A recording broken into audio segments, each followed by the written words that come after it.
John 1:14. The Word became flesh and made his dwelling among us.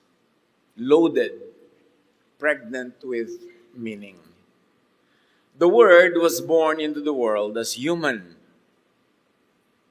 Why did Christmas have to happen? Ba't ba kinailangan pa talaga ng Pasko? Ng pagsilang ng anak ng Diyos?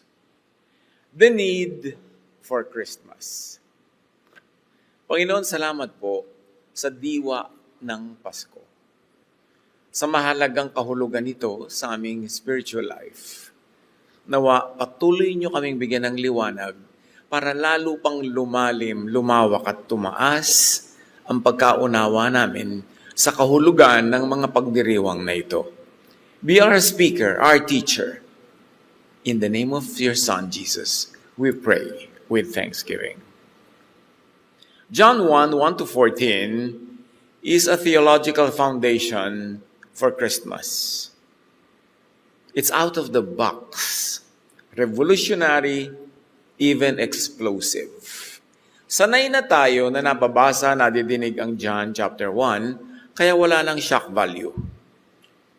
Pero kung tayo ay first century hearers, tayo ang mga unang generation na nakarinig, nakabasa ng ganito mga katuruan, napakalaki ng shock value.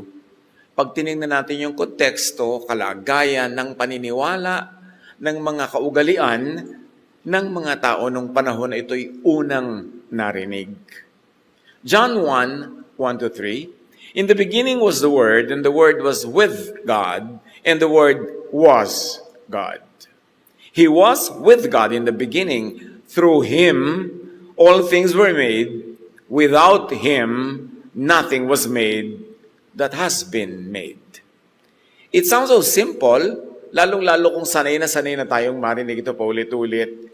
Pero tulad ng ating sinabi, sa unang nakarinig nito, kagulagulantang ang mensaheng ito. Jesus, who appears at Christmas, is the same Word who was there before creation. Imagine yourself in a Jewish community steeped in tradition, very sure of your traditions, then hearing this. Jesus who comes out of nowhere, questionable pa nga ang kanyang beginning. Even Joseph doubted about the beginnings and origins of Jesus. Pagkatapos sasabihin sa iyo, ang lahat-lahat ay nilikha sa pamamagitan niya at siya'y nandun nang mula pa ang simula at siya ang Diyos na nagsakatawang tao. Blasphemy ang sasabihin mo rito kung ikaw ay sanay sa tradisyon. The word is logos sa Greek, meaning the ordering intelligence of the universe. The ordering intelligence behind all things. The ordering intelligence that holds all things together. And Colossians 1:17 will echo this. He is before all things, and in Him all things hold together. In this statement, in Him all things hold together, you can already imagine and you can really read a lot of quantum physics in it, if you like to look at it from that lens. What holds all things together? Light. And Jesus is light. The Word is God's will and wisdom, expressed and revealed in and through Jesus. Imagine the immense truth of God, of God's power, wisdom, becoming a person. Can you imagine the concentration of energy, of power in a person? The entire cosmos and beyond it contained in Jesus. If you want to see what the mind, the heart, and intention of God look like in human form, look at Jesus' heart and mind. Understand the essence of Jesus or Jesusness, because it is the revelation of who our divine Maker is all about. John 1 is very unorthodox. It is a spiritual challenge to the then dominant religious claims. Dumating si Jesus hindi para makiayon, hindi para purihin ang sistemang umiiral ng panahon na yon, kundi upang salungatin at buwagin ang halos lahat ng kanilang paniniwala tungkol sa may likha. Kaya nga pinatay Kaya nga tinanggihan John relocates the center of God identity away from the temple, away from tradition, to Jesus, a person. Sobrang kagimbal-gimbal. The Word or Jesus created everything. It's a shocker. Kaya sabi ng mga tao, di ba kilala natin mga kapatid niya? Di ba si Maria yung nanay niyan? But sino yan? Ano yan? Para magsabi ng ganyang mga bagay. Yun ang pagkakakilala nila. Shocker yun na malaman nilang, siya ang lahat-lahat? Siya ang anak ng Diyos?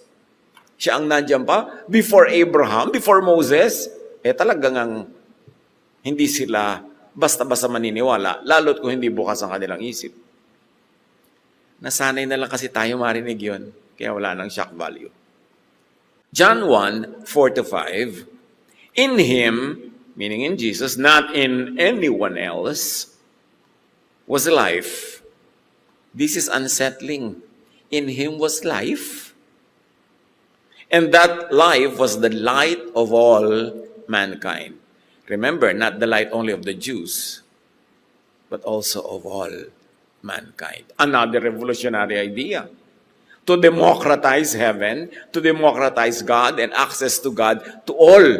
Well, all along, these people believe that exclusive to them ang Diyos.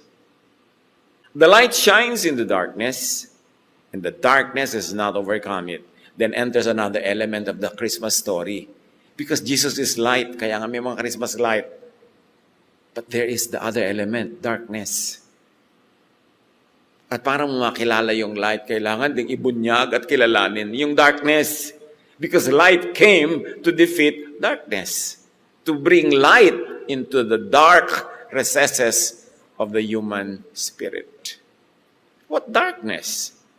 Contrast agad Pag naging sensitive ka sa play of words with John, contrast agad. Light versus darkness. Then John 1:9-11, as we continue. The true light that gives light to everyone was coming into the world. He was in the world. In the cosmos, yan ang ginamit na word, yung world. The big general location, meaning all inhabitants, all of humanity, and all of creation, nandun na daw yung word. In other words, Jesusness, the Spirit of Jesus, the Word, pre-existed before the person Jesus was born. In another form, in another format, but now transformed into a human being and born into the world. To be specific, born into the town of Bethlehem, into a manger, into a very local situation. And though the world was made through Him, the world did not recognize Him. He came to that which was His own, at itong His own na ito, presented in Greek, means local, home, people, kababayan, kin or kalahi, community. So we're talking about two locations here. The entire creation, the cosmos, and then a local people, a local place, a local race. Yun yung movement ng presence nitong word. So, He was in the world, in all of creation, but when He went to His local world, and in this case, Israel, His own did not receive Him. It is important to analyze the differences of those two locales para makita natin yung talab ng ministry ni Jesus. John describes a people who claimed to know God, but who could not and did not recognize God's very presence. John exposes religious blindness. Kaya explosive tong John 1 In the most direct terms. Walang paligoy-ligoy. Diniretso niya, the world was dark, the people were in darkness, And Jesus comes to bring light to a darkened world. A darkened cosmos and a darkened local barangay and a local lahi. Dalawang level of localities. The Word, yet to be called Jesus, was coming for the world in general, the cosmos, and Israel in particular, his own, so-called in the Bible, especially at the early period of his ministry. I like to emphasize early period because very soon, Jesus would clearly expand the scope of his ministry to the world at large, not only to the vicinity of Israel. In fact, what qualities applied earlier on Jesus? He was called born King of the Jews. So akala mo, dun lang siya. A prophet is not accepted in his own home. Yan ang sinabi. He was sent only to the lost sheep of Israel. All of this are in verses that are very clear to us. So the scope was clearly broadened soon enough. Kaya sabi ni Jesus bigla, I have sheep that are not of this fold. Ibig sabihin, hindi ito kasama sa inyo. You will be my witnesses to the ends of the earth. So in-expand yung barangay to the world, to the ends of the earth. Go and make disciples of all nations. So if anybody has any notion that Jesus was exclusive to Israel, no, Jesus said, bring my preaching to all the world. To Judea, Samaria, to the ends of the earth. Sa simula lang siya clear about the people who were in darkness because he referred to Judah and Samaria. And then, very clearly, the ministry of Jesus was for the world. As John 3:16 says, for God so loved the world that he gave his only Son, that whoever believes in him will not perish, but have eternal life. Yun ang universal effect ng ministry ni Jesus. It began as local and then very clearly revealed as universal. John 1:12-13, yet to all who did receive him, to those who believed in his name, he gave the right to become children of God. Children born not of natural descent, nor of human decision or husband's will, but born of God. Another explosive revolutionary teaching. Now, to become a child of God, everybody thought that you had to be Jewish, you had to be Israelite, the chosen race, the favorite of God. But now John says, anyone who believes him becomes a child of God. Malaking pagbubukasyon nung pinto na dati exclusive. Despite the reign of darkness, may mga nanalig at tumanggap sa essence of the word, sa Jesus yet to be born. Sa word, sa idea, which we call Jesusness. In fact, the wise men, yung starring sa Belen scene, naniwala na sila, hindi pa nga sinisilang eh. Ibig sabihin, there were people who believed in the Word even before the Word became flesh. Kaya nung batid nila na isinilang na, nagpunta sila para magbigay galang to worship. Pero naniwala na sila bago pa man yung Word ay naging taong Jesus. Anong pinaniwalaan nila? Hindi yung taong Jesus, kundi yung Jesusness, the idea behind the taong Jesus. Yung Jesusness, naging Jesus lang. Yung idea, yung kumbaga yung vapor, naging solid. Pero pareho pa rin yun. Pero dati na, nandun na. Hindi lang nung isilang bilang tao. At marami nang naniwala noon pa man. Outside of the boundaries of Israel and outside of the doctrines of the temple. Anyone who receives him is given a new identity and belonging that comes from God, not from ancestry, not from Israeliteness. Panibago na naman paglabas ito sa mga boundary at kahon. Kasi yun na ngayon ang ticket mo para ka maging anak ng Diyos. Manalig ka. Binibigyan ka ng bagong identity as child of God. This is shocker again. Actually, John disenfranchises ethnic Jewish privilege. Clearly. Jesus would even say this in his first public sermon. Luke 4:24-27. There were many widows in Israel in Elijah's time, and this is Jesus preaching. Yet Elijah was not sent to any of them, but a widow in Sarephath in Sidon. And there were many lepers in Israel in the time of Elisha, yet not one of them was cleansed, only Naaman the Syrian. The point is, as Jesus stated it himself, God bypassed Israelite widows and blessed a Gentile woman. God bypassed Israelite lepers and helped a Gentile soldier. God healed a Gentile soldier. Read between the lines, or actually read the actual lines. Israel was not the exclusive recipient of God's favor. Shocker na naman. Kaya sabi ko, shocker yung John 1 in all its related teachings. Christmas is shocking. Sanay lang tayo kasi na-beautify, na naging candy, na colorized, na glamorized. Pero yung unang dating nito, revolution to. God blesses Gentiles. God blessed everyone who believed in and lived the timeless essence of the Word, which we now call Jesus-ness. The essence, the spirit, the teaching, the character of Jesus. Hindi naman iba yung Jesus-ness kay Jesus. Derivative lang yun. Yun yung mas spiritual, mas neutral and universal personhood of Jesus. Now, the audience understood the message of Jesus very clearly. Luke 4:28-29, all the people in the synagogue were furious. Galit. First public message to ni Jesus, recorded at least. So what did the people do upon hearing this? They got up, drove him out of town, and tried to throw him off the cliff. Unang sermon pa lang ni Jesus, papatayin na nila eh. Baby pa nga, papatayin na eh. Di ba? Sinugod na nga yung Bethlehem para patayin na yan.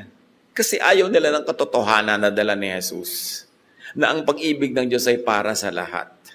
Na ang anak ng Diyos ay sino mang mananalig kay Jesus o dun sa idea of Jesus-ness before Jesus-ness became a person Jesus. Gusto nila exclusive sa kanila eh. Kaya gusto nilang patayin. Their solution, kill Jesus. Therefore, kill the idea agad. This is Jesus' first recorded public theological message. God's grace is not exclusive to Israel. This is the word versus all forms of religious darkness, against all claims that reduce the divine to doctrines and boundaries. Ilalagay mo ang Diyos sa kahon, sosolohin mo, kakanyahin mo, gagawin mong formula. Hindi yun tinolerate ni Jesus. In fact, yun ang binuwag. John 1:14, the Word became flesh and made His dwelling among us. Ayun, yun ang Pasko. Yung ideya naging material tao. The Word became flesh and made His dwelling among us. We have seen His glory, the glory of the one and only Son. Explosive na naman to, one and only, walang iba. Paano yun kung walang iba? Anong gagawin mo sa iba? The one and only Son who came from the Father. So clear ko saan ang galing, from the Father. Saan ang galing ang iba? Laging may ganong kakambal na tanong eh. Kasi echo to, nagbabounce.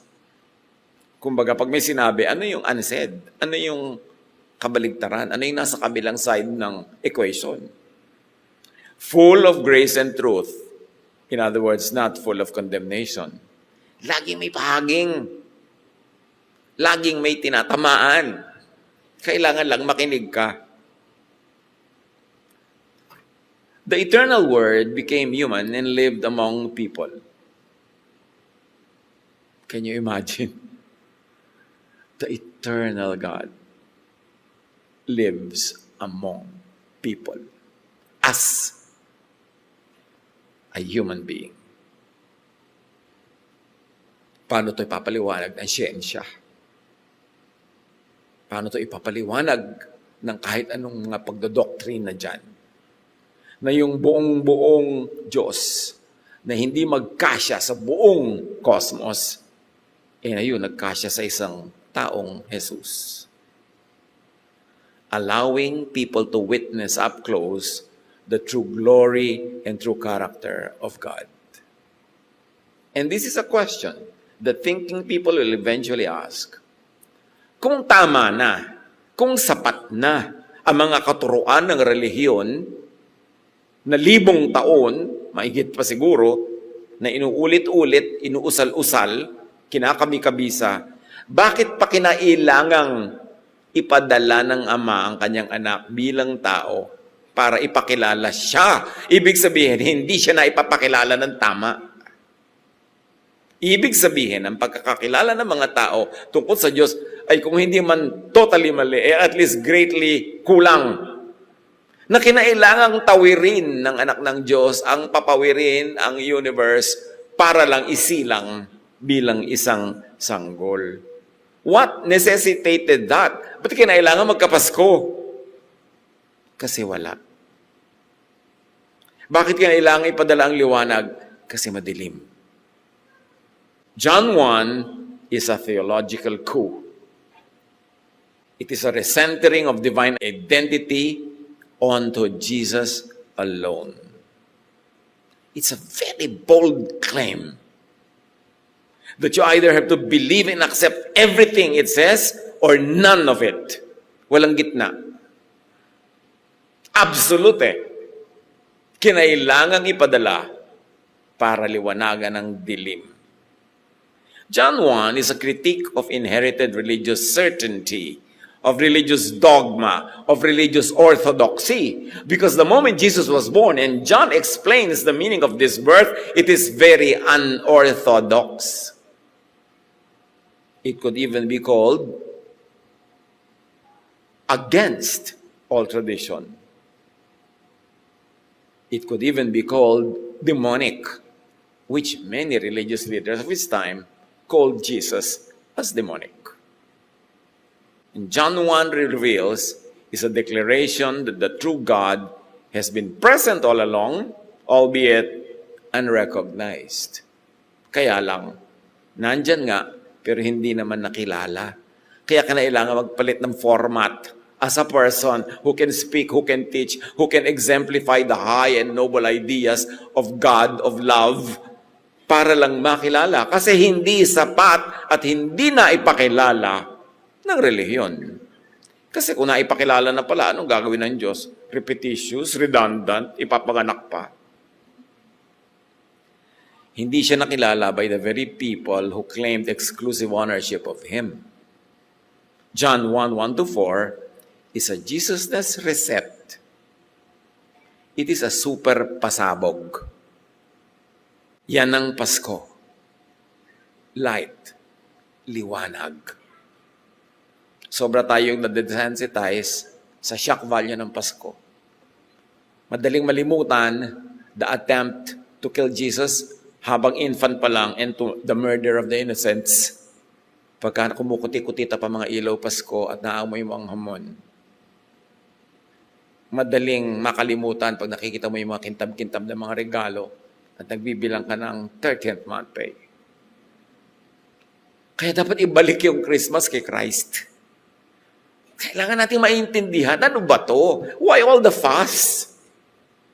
Tapos yung iba kukontrahin pa ang pag-celebrate ng Pasko. You are celebrating the idea that the divine became human. Huwag nang pagtalunan ng date, may ipipilit pa sa April. O di sa April ka, kaya lang wala kang kasabay. Ano ba yun? Hindi naman yung date ang issue dito.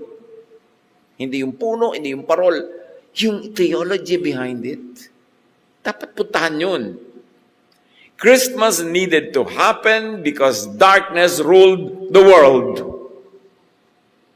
Kaya nga ang number 1 nating symbol, parol eh. Ang ganda-ganda nga sa Pilipinas ang symbol ng Pasko, parol. Hindi naman puno, hindi naman regalo, parol. Kasi liwanag, bituin, tala, na siya namang talagang lumabas nung isinilang si Jesus. I have come into the world as light, so no one who believes in me should remain in darkness, sabi ni Jesus. John 12:46. Gaano karami na nagsasabing naniniwala sila kay Jesus are still in darkness. Not about yung mga bisyo, not about those moral issues, darkness about who God is, what God really is, and what God really wants. Recognize darkness and get out of it. Yan ang Pasko mo. Recognize the darkness of the world. Recognize your own personal darkness and get it out of your system. Yun ang pamasko mo sa iyong sarili. Kasi ang dami-dami, Christian ang tawag sa kanila, alam pa kung kailan na born again, alam kung kailan na baptize, alam kung kailan na ganito, na ganon. Pero tingnan mo, walang-walang Jesusness sa buhay. Christmas needed to happen because the dark tyrant had to be exposed and dethroned. Merong kailangan kilalanin na kalaban at kailangan yung pababain sa kanyang kinukubkob na trono na hindi naman kanya. Jesus says, now, the ruler of this world will be thrown out. Merong ruler of this world. Kailangan kilalanin at kailangan hindi payagang patuloy na mamayagpag.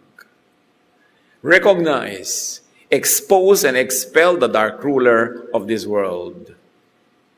Christmas needed to happen because the people needed truth and freedom. You will know the truth, and the truth will set you free. Jesus is truth. When you know Jesus, you will be set free. In other words, without and before Jesus, you are not free. No one is free. Anong klaseng freedom yun? Siyempre, hindi naman yun political. Hindi lang yun ethical. Hindi lang yun sectarian kind of freedom. It is a spiritual freedom to be like the divine, as you were made after receiving Jesus. Yan ang talagang pamasko. Freedom. Bigay ka ng bigay ng pamasko sa mga tao around you, ang unahin mo, bigyan mo sila ng freedom. Huwag mo sila kontrolin. Siyempre, yung mga bata, iba yun, formative, tinuturuan mo. Pero dumadating ang point na unti-unti mo binibigyan ng mga tao ng freedom to be themselves, not to be a carbon copy of yourself. The dark ruler is thrown out when light exposes lies, when people see clearly, and when truth breaks bondage. Ang tunay na tumanggap na ng regalo ng Pasko ay hindi na alipin. Hindi nabubuhay sa takot. Hindi nabubuhay according to rules sa takot-takot siya ma-break. Mayroong certain freedom that is enjoyed. Although, of course, you still observe decent demeanor and you still observe decent human and civilized rules. Pero hindi ibig sabihin na lagi kang, pag nagkamali, takot na takot, lagi kang nangangamba, lagi kang guilty, at pinapagilty mo rin ang lahat ng tao. Dahil hindi yun freedom. You are the light of the world. Let your light shine before others. Jesus locates light right in and within believers. Can you imagine what this means? Jesus says, you are the light of the world. Huwag kang nakaasa kung kani-kanino, kung saan-saan, sa mga institusyon, dahil binigyan ka ng Ama sa pamamagitan ni Jesus ng direct access to the light. Pwede kang magliwanag sa kalooban at ito'y mag-emanate from the kalooban to labas, sa loob at labas. Pero napakahalagang maunawa kung paano nangyayari yon. Hindi ka dapat lagi nakaasa sa iba. Ang bawat isa ngayon ay may direct access to the divine. Heaven was democratized. Hindi ka nadadaan sa most holy place, Holy of Holies. Hindi ka nadadaan kung kani-kanino mga pinto-pinto. Dahil sabi ni Jesus, I am the way. Pero ganun ba nangyayari? Marami mga tao, pag nagiging religyoso, lalong nadadagdagan ng mga kadena. Lalong dumadagdagan ng mga nakasarang pinto na kahirap buksan. Kung takot-takot na panghihimo, pakiusap at pagluha ang gagawin mo para ka magtangkang pagbuksan. But heaven is wide open through Jesus. Yung ganito mga realization ang dapat pinagbubulay-bulayan natin. Huwag tayong mabingi sa ingay, mabulag sa mga kutitap ng season na ito, kailangan may pagbubulay-bulay, pag-iisip-isip. Ano pa talaga to? Know the truth, meaning Jesus, and be free from the liar. So watch for agents of darkness and falsehood because they are all around. Importanteng maging mapanuri. I am the light of the world, sabi ni Jesus. Find that Christmas light inside you and let it shine. Develop personal spirituality. Yung magde-devotion ka lang, meron ka pang manual talaga. Hindi ka pa pwedeng manahimik, magbulay-bulay, makipag-usap sa Espiritu ng Diyos. Kailangan, read this verse, memorize this line. Ito ang action na dapat mong gawin. Parang manual. Hindi yun masama, ha? Pero hindi ba pwedeng makagawa ng sariling pakikipagniig sa may kapal? Diretso. In your terms, in your language, in your time. Find that Christmas light inside you and let it shine. Find that kingdom inside you and share it with the world. Paano lumalaganap ang kingdom of God? Pag yung Espiritu ni Jesus ay nananahan sa mas parami ng paraming mga tao. Hindi pag dumadami ang official membership ng isang relihiyon, kundi dumadami ang mga taong lumalaya from darkness, nagkakaroon ng freedom, at nag-evolve ang kanilang spirit to become more and more like Jesus. Even without sectarian walls, even outside of sectarian walls. Kasi pagkakapanganak nga lang ni Jesus, nakalabas siya sa sistema, hindi naman nasa loob. Ibig sabihin, yun ang gusto niya mangyari sa atin, makalaya sa mga invented, mga man-made walls na nagkukulong sa atin. Aha, member ka na namin, therefore controlled ka na namin. Ito dapat mo kakainin, ito dapat mong gagawin. Hindi ganun ang ginawa ni Jesus.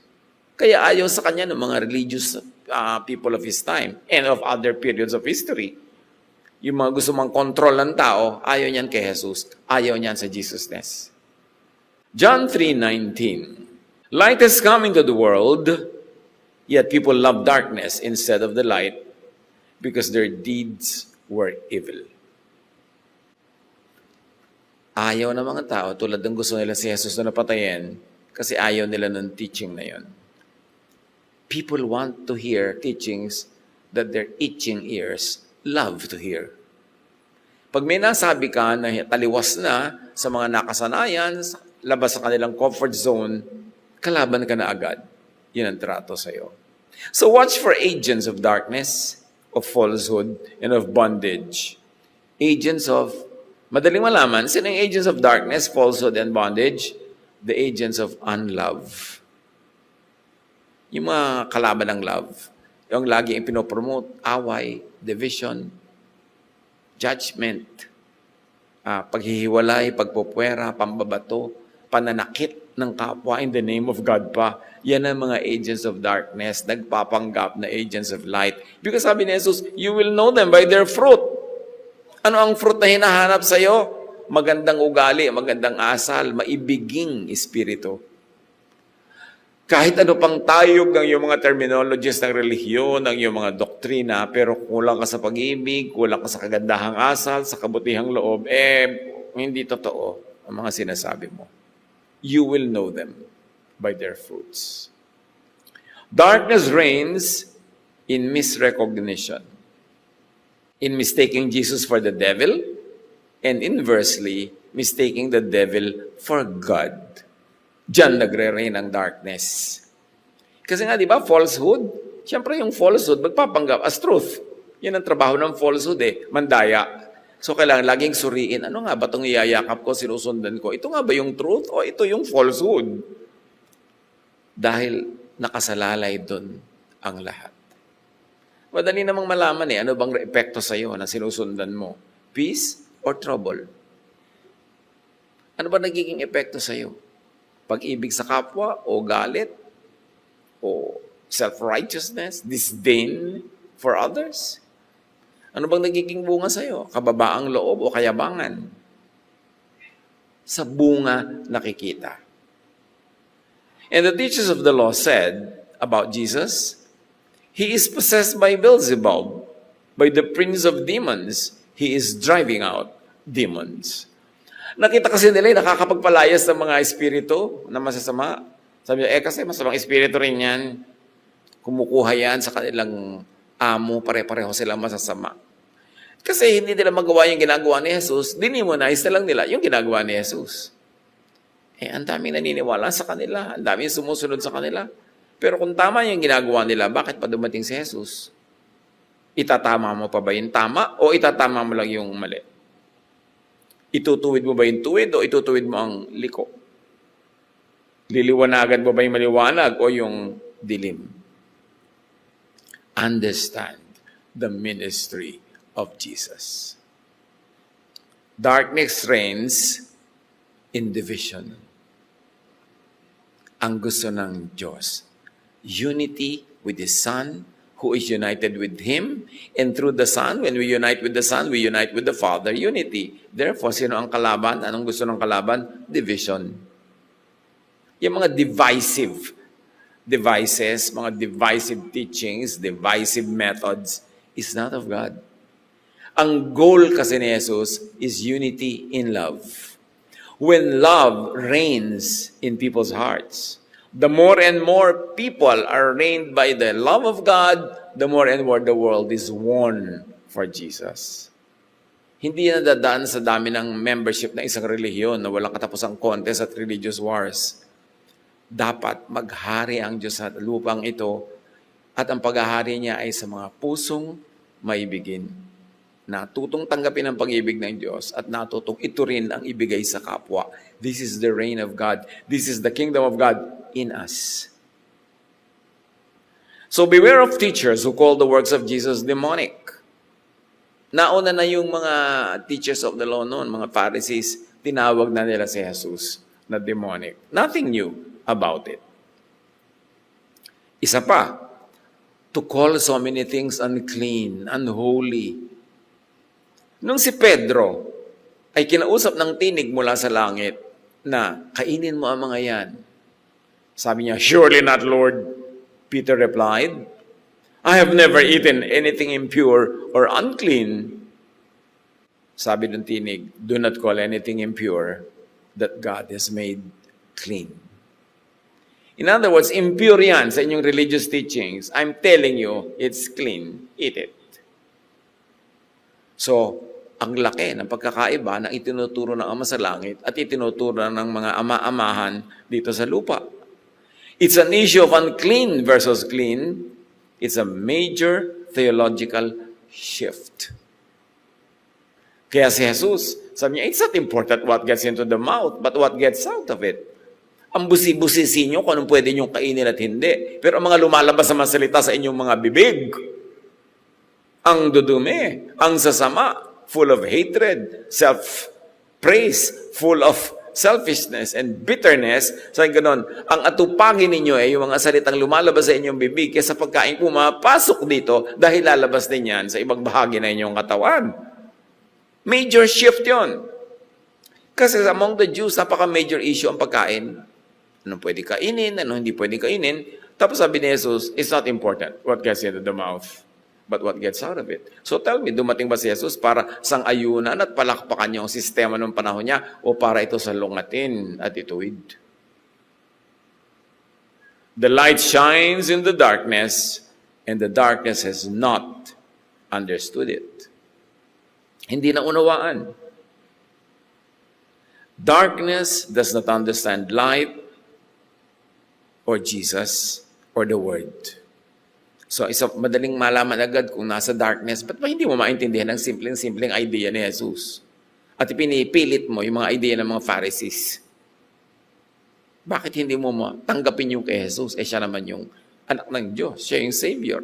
Siya yung kinikilala nating Lord. Bakit pag may contest between what Jesus says and what the Pharisees say, nando ka na naman sa mga Pharisees. Tapos sasabihin mo, follower ka. Panay Merry Christmas mo dyan. He was in the world, but the world did not recognize Him. Temples existed, yet presence was unseen. 5 beses nagdadasal maghapon. Pumupunta pa sa templo. Tapos sabi ni Jesus, you want to pray? Go to your room. Hindi naman niya sinabing go to the temple. Go to your room. Close the door. Pinasara pa. Para hindi ka masilip ng mga nag-check kung ano pinagpe-pray mo, paano ka mag-pray, etc., etc. And pray to your Father in secret. Gaano karaming tumutupad dito sa utas ni Jesus? Pray to your Father in secret. Tapos magpe-pray, talagang nakabuyang-yang sa mga plaza ng bayan, sa mga kung ano-anong mga pagkalalaking mga venue. Iyan ba sabi ni Jesus or not? Come on, simpleng-simple lang naman eh. Hindi masama yung mga prayer na yun, ha? At hindi natin binamasama. Pero dapat yon balance by or at least pinangingibabawa ng personal, private prayer in obedience to Jesus. Kasi pag personal yung prayer mo, doon kayo nagkakanda pagniig ng Diyos. Nagiging very personal yung correspondence. Hindi a-attend ka ng prayer, tapos nakalista na sa bulletin board, lahat ay ipagpe-pray nyo. Yung may nag-decide, ito ipagpe-pray natin, ganito, ganyan, ganyan, ganyan. Pagka may mga public events, sabi ko, oh, yung prayer leader, 3 minutes ka, tigti 3 minutes kayo, kailangan ganito, ganon, ganon, ganon. Scripted lahat. Nothing wrong with it if spirit-led yung nagawa ng script. Pero still, hindi pa rin yun ang turo ni Jesus.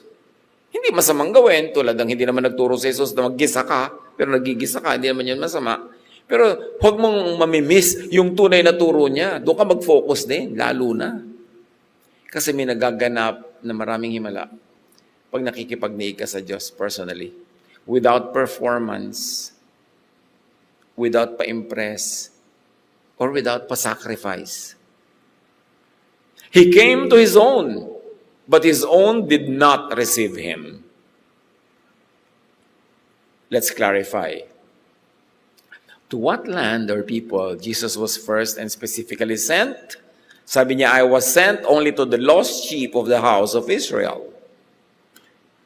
Luke 13:34, Jerusalem, Jerusalem, how often I wanted to gather your children as a hen gathers her chicks, but you were not willing. This is Jesus speaking of Judah and Israel as His own household rejecting Him. So ito yung sinasabi nating barangay, yung mayroong universe at may barangay. Talaga ang unang tinuko yung barangay ng Israel and Judah. Isaiah 9:2, again referring to the same people, the people walking in darkness have seen a great light. Those living in the land of deep darkness, on them a light has shined. Isaiah the prophet calling the land a land of deep darkness. Kaya doon ipinadala si Jesus kasi doon dark talaga. Pero hindi lang doon dahil in-expand nga later. So here is a clear reference to Israel and to Judah, the primary object of Jesus' mission. Jesus was sent to set free those who were bound in darkness. Jesus Himself makes an early distinction. Sabi niya, do not go among the Gentiles or enter any town of the Samaritans, not because God doesn't love them. Sabi, go rather to the lost sheep of the house of Israel, kasi sila yung nasa land of darkness, according to Isaiah. Unahin sila. Kailangan silang mapalaya sa lahat ng nakatali at nakagapos at nagkukulong sa kanila. In time, Jesus would broaden and clarify the scope of His ministry, the whole world. So hindi yun nanatiling laging exclusive. You will receive power when the Holy Spirit comes on you, sabi niya sa mga disciples, and you will be my witnesses in Jerusalem, in all Judea, and in Samaria. Okay, na-check na yung dating original intent. And to the ends of the earth. Salamat na lang, nakasali tayo bigla. Dahil kasali naman from the beginning. For God so loved the world that He sent His only Son. Darkness reigns when tradition cannot produce new life. Imagine, Israel was so steeped in tradition, rich in tradition, and what necessitated the coming of the Son of God as flesh? Because this tradition does not produce new life. Jesus comes as life because they were dead. Darkness reigns because humanity has lost its true reference point. And the true reference point is God or God's essence, which is love. And religiosity has lost its center point of love, and it went into legality, into ethnocentrism instead of loving humanity. Religious systems existed, but true light was absent. That's why Jesus had to come as light. Christmas becomes necessary because the world cannot self-heal. Because the world cannot be healed by usual religiosity. It had to be revolutionized, brought out of the box. Kaya pasabog ang Pasko. The Most High reclaims creation and humanity through the birth of Jesus. John 1:5, the light shines in the darkness, and darkness has not overcome it. As it had overcome everything else before Jesus, now darkness does not overcome the light of Jesus. John 1:14, the Word became flesh and made his dwelling among us to reveal what religion cannot fix. Kasi if religion can fix everything, why bother the Son of God to be born and to even die? The divine now dwells among peoples. Can you imagine the divine that fills all of creation now living among people? And not only living among people, because the doctrine of this incarnation will even be developed by Paul and by the other writings of other leaders later, that it would be very clear that now the divine does not only live among people, has not only pitched his tent among the community, but has also lived inside the hearts of true believers. To the point that Paul would dare to say, you are now the temple of the living God, replacing the stone temple. Because now, you are the temple of the living God. So can you imagine how revolutionary this is? What will you say if you were the administrator of the temple? Ha? Lumipat na? Sa bawat isang mananampalataya, ang tahanan ng Diyos. Paano na yung bato? Kaya sabi ni Jesus, nung sinabi sa kanya ng mga disciples, ang gara naman ang temple natin. Sabi ni Jesus, matitibag lahat yan. Walang matitira ni isang bato on top of another. And you know why not? Because God is making the heart of believers His temple. Kaya sabi ni Jesus, pray alone. Kasi daig pa niya na nag-pray ka sa temple. Kasi ang puso ng mananampalataya na ang temple. Kaya revolutionary talaga. Very important to understand. The light gives a new way for people to becoming children of God. Dati, to be a child of God, you have to be biologically born to Israel. Yan ang paniniwala nila. Pero sa John 1:12, to all who received Him, He gave the right to become children of God. This is identity through grace and truth, not through racial or family lineage, not through religious formula or church membership.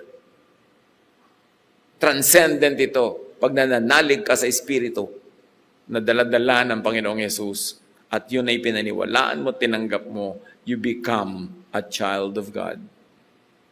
Walang kinalaman ang iyong lahi, ang iyong bayan, ang iyong political affiliation or sectarian affiliation. Christmas is God's direct intervention into a failed system. Christmas had to happen. Luke 17:20-21, once on being asked by the Pharisees when the kingdom of God would come, Jesus replied, the coming of the kingdom of God is not something that can be observed. Nor will people say, there it is, or here it is, because the kingdom of God is in your midst. It's within you, is in you. All of the shades of meaning are in the various Gospels. Imagine. Hanggang ngayon, tanong pa rin ang tanong ng mga tao, when will the kingdom of God come? Tumating nagtagal-tagal na eh. Bakit ka ba patuloy na pinag-aabang para susunod-sunod ka doon sa mga leader? Pero sinabi na, the kingdom of God is in you. Ba't kung saan-saan ka naghahanap? Kailangan mo ba talaga mag-pilgrimage? Kailangan mo talaga magdasal doon sa paanan ng bundok? Kung saan man bundok-bundok yan? Ikaw na nga yung ginawang temple. The kingdom of God is in you na nga. Magbabayad ka pa na. Gagawa ka pa ng mga biyahe-biyahe para mag-pilgrimage. Ngayon, kung gusto mo kasi mag-excursion, di sige, wala namang pumipigil sa'yo. Pero hindi ko kailangan magpunta sa anumang specific lugar para magdasal. Because the temple was democratized, even brought into you. It's not where out there. Christmas moved the kingdom of God into the world at large. Then into the community of believers. Then into the human hearts, into people through the incarnation and ministry of Jesus. Iba-ibang level, degrees ng presensya ng Panginoon. The true light entered the human condition, enabling an inner birth and internalizing the kingdom. Kaya sa ating mga pagsasaya, which are very outward, masyadong sensual, sound, light, amoy, lasa, lahat, dapat malampasan natin yon sa pagbubulay-bulay para marating natin yung heart of the gospel. The reason for Christmas. The Word became flesh. The divine presence relocates right into human life. Grabing relocation yun, ha? From a faraway heaven and from a distant temple na hindi ka pwedeng pumasok sa mga maraming mga bahagi nun, hanggang labas ka lang, right into your heart. Dapat talaga ipagdiwang. This is big. The kingdom is accessed through an inner birth produced by Jesus' revelation. Kaliwanagan na dinadala ni Jesus. The kingdom is accessed through being born again, an inner change, a change of your spirit, a change of your configuration, and if you like to go quantum, a change of your frequency, a change of your wave, a change of your energy, that you enter the portal into the divine circle. The Father, the Son, and now kasali ka. Can you imagine that? Jesus redefines and defines kingdom as spiritual and internal, as communal, not national. It is internal. Jesus' birth enables a divine presence to live in you. Kaya kami eternal life. Because when you accept the Lord and you believe in Him, the Spirit of the Divine becomes one with your spirit. Pag namatay ka, yung life ng Divine na magdadala sa iyo sa life, hindi mo kayang kaladkarin yung life ng Divine to death. You have become one with Jesus na. Paano ka pa mamamatay? Ang sarap isipin, nakakabigay ng peace, na pag nakasa Panginoon ka, hindi ka mamamatay. Kasi you have become one with Jesus. Alam nga namang patayin mo rin siya para madala mo siya sa kamatayan. No, ikaw ang dadali niya sa buhay.